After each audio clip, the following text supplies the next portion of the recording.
There was a Roman emperor who had the largest army in the world at his command. One word from him, and thousands of lives could end.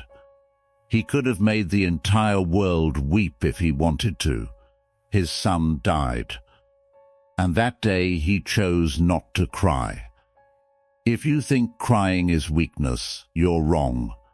And if you think falling apart is the only way to prove you loved someone, you're wrong too.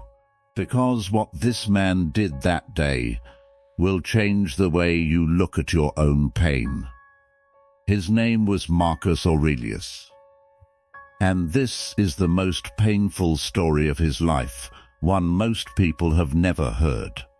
2nd century AD, Rome is at its peak, an empire so massive that by today's map it stretched from England all the way to Iraq, and all of it sat in the hands of one man, Marcus Aurelius.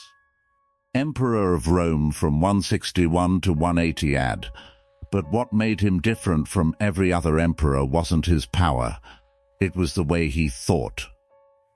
Marcus Aurelius followed a way of life called Stoicism. He wrote a private journal, never meant for anyone else to read. Today the world calls it meditations. He wrote it just to remind himself how to live, how to think clearly, and most of all, how to carry pain without letting it destroy him. And pain was something he knew well. Marcus and his wife Faustina had somewhere between 13 and 14 children. Back then in Rome, most children didn't live past their early years. More than half died young. Marcus buried several of his own kids, some as babies, some as young children. One of those losses gets talked about more than any other. His son Titus Aelius Antoninus died as a child. Later, one of his other sons, the twin brother of the boy who would grow up to become Emperor Commodus, also died young. Picture it for a second.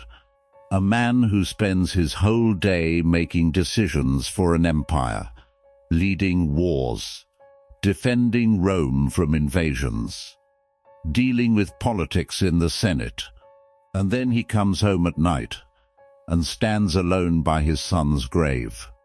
Here's what history does not show us. No dramatic breakdown, no crying out in public, no "why did this happen to me" moment, the kind we'd expect from any grieving parent. And that's exactly what shocks people today. We assume if he didn't cry, maybe he didn't care. Maybe he felt nothing.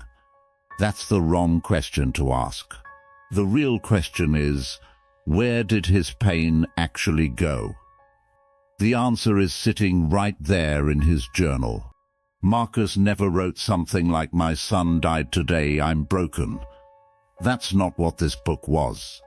Instead, his journal is full of thoughts on losing people, on death, and on learning to accept things exactly as they happen. Lines that still hit hard 2,000 years later. Like this one. Everything that happens is as natural as a flower blooming in spring.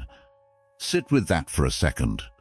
He saw his own son's death as part of nature, as ordinary as the seasons changing, as ordinary as leaves falling from a tree. Somewhere else he tells himself that every single morning a person should say to themselves, "Today I'll meet people who are difficult, people who are ungrateful, people who might hurt me." And that's simply how life works. This wasn't just about dealing with annoying people. It was about everything hard that life threw at him. Betrayal, loss, and yes, burying his own child. And this is the part that matters most. Marcus wasn't burying his pain and pretending it wasn't there. He was choosing to see it in a different way. Now let's get into the actual idea that shaped how Marcus Aurelius handled something this heavy. 1. Two kinds of things. The Stoics believed everything in life falls into one of two groups. Things you can control, your thoughts, your choices, how you react, things you can't control, other people's behavior, the weather, and death itself. The Stoics had a name for this. They called it the dichotomy of control. Marcus knew his son's death wasn't something he could control. He couldn't decide who lived and who died. But he could control one thing: his own response, his next thought, his next action. 2. Loving your fate. There's an old phrase for this: amor fati. It means love your fate. Not just accepting what happens to you, but almost welcoming it, treating it as if it needed to happen. For Marcus, even his son's death was part of a bigger pattern, something that had already happened to countless parents before him and would keep happening long after he was gone. 3. Remembering death is coming. Marcus reminded himself every day that death could come at any moment, to him, to his family, to anyone he loved. This wasn't dark or morbid. It was preparation. When someone already understands that losing people is part of life, it doesn't knock them down the same way it knocks down someone who never once thought about death. Now here's something important that a lot of people get wrong. Marcus Aurelius did not feel nothing. Stoicism does not mean hiding your feelings. That's a common misunderstanding. We know that when close friends of his passed away, he mourned in public. He followed the mourning traditions of his time. He let his grief show the way Roman custom expected him to. So the question was never whether he felt pain. Of course he did. He was a father. The real question is this: did he let that pain control his choices, his duties, his entire life? And the answer is no. This is what makes Marcus Aurelius so powerful. He grieved, but he didn't run from what he had to do. The next day he was back with the Senate. The next day he was leading his army. The next day he sat down and wrote in his journal, reminding himself how to stay steady. Let's bring this 2,000-year-old story into your life right now. Today, most of us handle pain in one of two ways. 1. Bury it completely. Just move on, don't be weak. 2. Let it take over everything. If I'm not completely broken, my pain isn't real. Marcus Aurelius shows us a third way. Something simple. Accepting reality exactly as it is. When you lose your job, feel it fully. Then send out the next application. When a relationship ends, feel it fully. Then get back to your life. When you lose someone you love, feel every bit of it. But don't let it stop you from living. This isn't being cold. This is allowing yourself to feel something real and refusing to let it become your whole identity. Marcus himself wrote something worth remembering. Your mind becomes shaped by whatever you keep thinking about.